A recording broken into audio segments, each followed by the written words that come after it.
Hello friends, I am अप्रति। Welcome back to our channel plants space. जब से हमने ये प्लांट्स ग्रो किए हैं तब से हमने इनको रिपोर्ट नहीं किया है, और अगर कई साल तक कोई भी पौधा एक ही पॉट में लगा रहे, उसकी रिपोर्टिंग ना की जाए तो उसमें ग्रोथ स्लो होने लगती है और जैसा रिजल्ट हमें मिलना चाहिए, चाहे वो फ्रूटिंग प्लांट है चाहे वो फ्लावरिंग प्लांट है, वैसा रिजल्ट मिलना हमें बंद हो जाता है।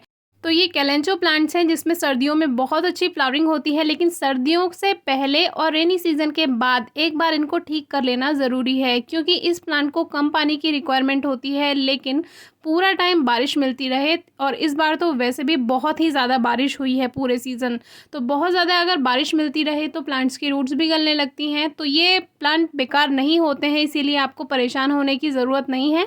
लेकिन ये तब बेकार होंगे जब बहुत ज़्यादा पानी पूरी तरह से भरा ही रहेगा मिट्टी में। तो हमारी मिट्टी में इतना ज़्यादा पानी नहीं रहता है, हल्की ही नमी रहती है, और जैसे जैसे धूप निकलती रहती है वैसे वैसे ये कम होता रहता है। तो अभी यही मिट्टी जो है इसी को यूज़ कर लेंगे। वैसे तो आप चाहें तो मिट्टी को एक दिन धूप दिखा दीजिए हल्की सी, उससे क्या होता है सॉइल रिचार्ज हो जाती है। तो हम इसी मिट्टी को यूज़ करेंगे और थोड़ा सा गोबर की खाद इसमें मिलाएंगे। आप आधी मिट्टी आधा गोबर की खाद भी ले सकते हैं, लेकिन कैलेंचो प्लांट को बहुत ज़्यादा फर्टिलाइज़र की रिक्वायरमेंट नहीं होती है, इसीलिए खाद वेस्ट ना करें। और ये पॉटिंग मिक्स भर के हमने वापस से इन्हीं पॉट्स में भर दिया, और बीच में एक लेयर गोबर की खाद की बना देनी चाहिए। ये हर प्लांट में आपको करना चाहिए। इससे क्या होगा, जब रूट्स फैलना शुरू होती हैं तो उनको मिट्टी में अंदर जाकर खाद मिल जाता है, जिससे और भी अच्छी ग्रोथ होती है। ये प्लांट्स अभी हमने कटिंग से ही ग्रो किए थे, अभी भी आप इनकी कटिंग ग्रो कर सकते हैं। हमने एक प्लांट कैलेंचो का नर्सरी से लिया था, क्योंकि हमारे आसपास कहीं ये पौधा नहीं लगाया हुआ था, और जब आपको कटिंग मिलती है तभी तो आप ग्रो करेंगे। हमें इसकी कटिंग नहीं मिली तो हमें ये प्लांट नर्सरी से लेना पड़ा। तो अब हमने इसके काफ़ी सारे प्लांट्स बना लिए हैं, और ये कटिंग से बहुत जल्दी ग्रो हो जाता है और बहुत सारे पौधे आप बना सकते हैं। तो पॉट तो हमारा तैयार हो गया, और अब इसमें ये प्लांट्स हम लगा देते हैं। तो ये 7 इंचज़ का थर्मोपॉट है, जिसमें हम 3 पौधे भी लगा सकते हैं। लेकिन स्टार्टिंग में हमने इसमें सोचा था कि 3 लगाएंगे, लेकिन फिर इसकी शेप थोड़ी गड़बड़ हो रही थी। प्लांट की सुंदरता का भी ध्यान रखना होता है, थोड़ी सेटिंग से प्लांट लगाने होते हैं। अब ये 2 पौधे एक जैसे थे तो हमने एक पॉट में 2 ही पौधे लगाए, और इसी में ही बहुत अच्छी फ्लावरिंग हमें मिल जाएगी। आप 3 या 4 पौधे भी लगा सकते हैं, और इस तरह से सॉइल को अच्छे से प्रेस कर दीजिए। और इसमें हम पानी नहीं देंगे, क्योंकि मिट्टी में हल्की नमी पहले से ही लग रही है, यानी बहुत ज़्यादा नमी नहीं है लेकिन हल्का हल्का मिट्टी में मॉइस्चर है, तो इसीलिए हम इसमें पानी नहीं देंगे। कैलेंचो को बहुत ज़्यादा पानी की रिक्वायरमेंट नहीं होती है, अगर आप पानी ना भी दें 2 दिन 3 दिन तो भी प्लांट पे कोई असर नहीं पड़ता।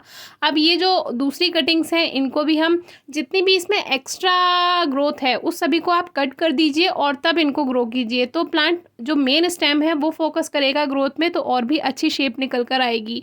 तो अब ये 3-4 पौधे और तैयार कर लिए हैं, इसको हम दूसरे 7 इंचेस के ही थर्मोपॉट में लगाने वाले हैं। और ये 3-4 पौधे एक ही शेप के हैं, तो इसीलिए ये भी थोड़ा ठीक रहेगा, क्योंकि एक पौधा बड़ा हो और एक पौधा छोटा हो तो जब फ्लावरिंग होती है तो मज़ा नहीं आता। इसीलिए जो उसका साइज़ है वो एक सा ही आप रखें, कटिंग कर दें हल्की हल्की। अब इनकी टिप्स को भी आप हल्का हल्का कट कर सकते हैं। हमें कट नहीं करना था, लेकिन फिर आप कहेंगे कि अपने प्लांट्स की तो कटिंग करी नहीं और हमें बता रहे हैं कि ये कट करना चाहिए, तो ये केवल आप ही के लिए किया है हमने, नहीं तो हम इनको ऐसा का ऐसा लगा देते और यही शूट्स ग्रोथ कर जाती हैं और इसी में ही फ्लावरिंग हो जाती। लेकिन कोई बात नहीं, दोनों तरीके बताने ज़रूरी हैं, कभी आप सोचे कि हमने गलत बता दिया।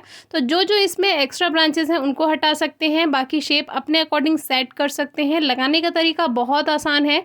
एक और बात, कैलेंचो के लिए आप मिट्टी में थोड़े कंकड़ पत्थर भी ऐड कर सकते हैं, उससे क्या होगा, ओवर मॉइस्चर से प्रॉब्लम नहीं होती है, ड्रेनेज सिस्टम अच्छा बनता है। तो इस तरह से आप थोड़े कंकड़ पत्थर या जो बजरी होती है जिससे घर बनाते हैं, कंस्ट्रक्शन में जो यूज़ होती है, ग्रे स्टोन, वो आप मिक्स कर सकते हैं थोड़े से, तो उससे अच्छा पॉटिंग मिक्स बन जाता है। तो इस तरह से ये हमारा मिट्टी बिल्कुल तैयार है, प्लांट बिल्कुल तैयार है।